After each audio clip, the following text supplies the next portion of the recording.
now I'm going to walk you through the history of how McDonald's came to be.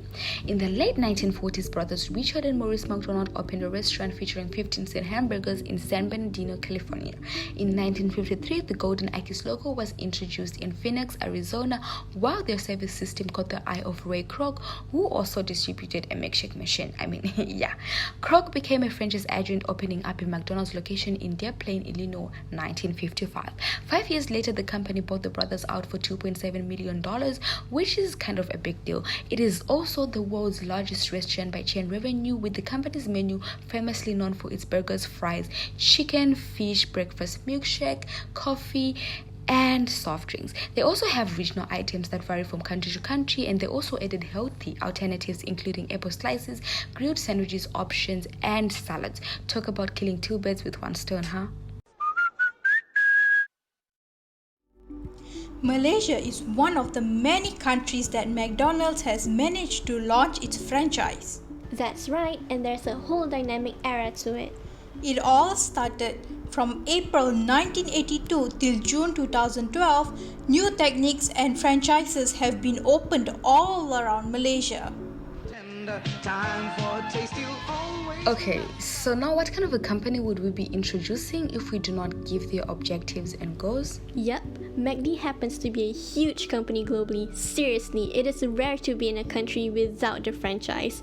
McD mainly aims to be the customer's favorite place and way to eat, all while they make good food and create a safe, fun environment for consumers. This allows them to be active in the society's rules and regulations. They also aim to return shareholders' profit from investments while putting the desires of the customers at the epicenter and practicing equality to become better and grow profitably. Their motto is to provide simple, easy enjoyment to every customer at every visit.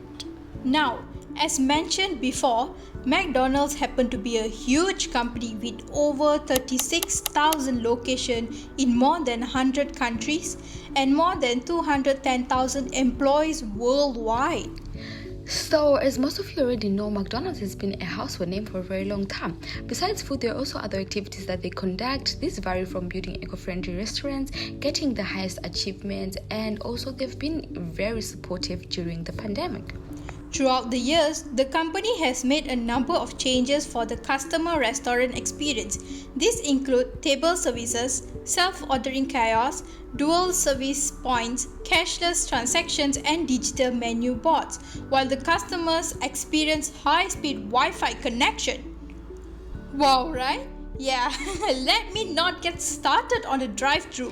And if that wasn't enough, McDonald's also gives back to the community from teachers, school programs, whilst the Ronald McDonald House Charities, aka RMHC, has multiple programs to aid and assist the community. Did you know? McDonald's started as a barbecue restaurant 77 years ago when the McDonald brothers opened up their first restaurant, then switched to burgers 8 years later. You know the regular Coca-Cola, right? Yeah, theirs was different as it is specifically stored in stainless steel tanks to preserve freshness. Talk about one of a kind. So yes, you might think the facts are out, but no, a new franchise is open every 14.5 hours. And did you know the Queen of England owns a McDonald's? And in 1992, basketball player Michael Jordan was the first celebrity to have a McDonald's value meal named after him, called the Mac Jordan.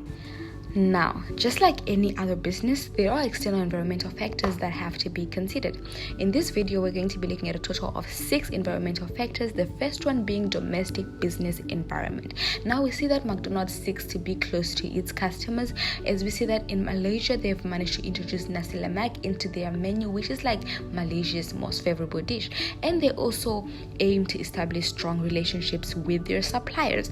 Secondly, we look at the global business environment. McDonald's now operates in at least 119 countries globally, with around 4 million employees and over 70 million customers a day. Strange, but also true. It also has a uniform menu such as nuggets. To add to that, we also have technological environment. McDonald's was the first major international fast food restaurant. It had the first drive-through window. McDonald's is among the few fast food chains that experimented with order-taking chaos. Let's not forget about the political legal environment. McDonald's can expand its multinational business based on improved international trade, which can enhance global supply chains. Governmental guidelines for diet and health, as well as evolving public health policy, puts pressure on McDonald's due to criticism regarding effects of its product on consumers' health. Therefore, McDonald's offers healthy options such as salad. McDonald's also has a political action committee known as the PAC that takes donation from employees and franchises and makes donation. Lastly, we look at socio-cultural environment. Firstly, people prefer to buy fast food meals rather than cooking as they are too busy with work. Next, there are various nasi lemak McD options for every race in Malaysia. Not only that, Malaysia's first Prosperity Burger was introduced in 1994. Now every year, Prosperity Burgers that come in chicken for the Indians to enjoy and beef for other races to enjoy are introduced on Chinese New Year. During Ramadan, iced kurma latte, iced kurma milk, fold-over laziz, and fold-over mashwi are introduced. In addition, McD Malaysia embraces food from other countries such as Japan's Samurai Burger, Spicy Korean Burger, Rio Burger, and more. For economic environment, the slow but stable economic growth of developed countries is an opportunity for McDonald's to grow and increase the stability of its restaurant chain business. It is no secret to anyone that since 2020, life has not been the same due to the pandemic, and a lot of business went under the bus because of lack of activity. However, McDonald's was one of the businesses that did not face much damage. It still provides food delivery services through GrabFood, Foodpanda, and McDelivery during MCO, so Malaysians can stay at home and still purchase the food. Therefore, despite the pandemic, people still choose to buy food from McDonald's. In conclusion, McDonald's is one of the biggest fast food chain restaurants globally, and I just have to say, I'm loving it.